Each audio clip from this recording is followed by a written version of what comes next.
Okay, we got to the end of the day here. You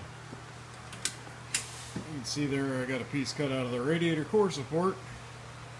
There's the piece that was rotted out along the edge, and a little replacement piece that I've got ready to go. Just got to get my welder over here. The welder that's here doesn't have gas on it, so it's a little hard to mess with.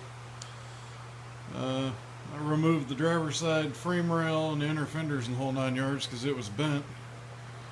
And the core support was a little bit bent on this corner too. I've got it partially straightened out. I need to do a little bit more work on it all before we put it together.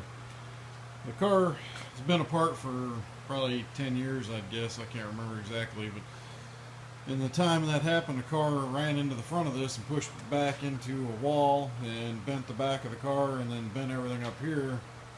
It's kind of hard to see, but that's where the inner fender was laying at. But this is dished in now, where when it got hit it bent that, so we're going to have to straighten that stuff out on the firewall.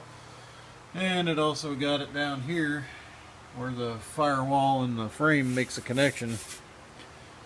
I'm not sure if I'm going to use the seat support down there or not yet. I may end up replacing it, but I may leave it there to align everything too when I put it back, put the frame rail back in. But got a lot of little stuff to do before we worry about this front frame rail. And there's the old offending frame rail and inner fender assembly laying on the ground over here.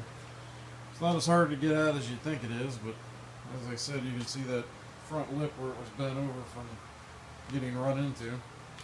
The problem we had with it was back here, where you can see this rust at. It's got a dish right here. The frame rail was bent, and we didn't want to trust it with trying to align everything on the car and make it straight again. I think it would have been okay to use, but we didn't want to take the chance with seeing to be that we're basically joining together an old car to a new front end, because the old front end was smashed really badly.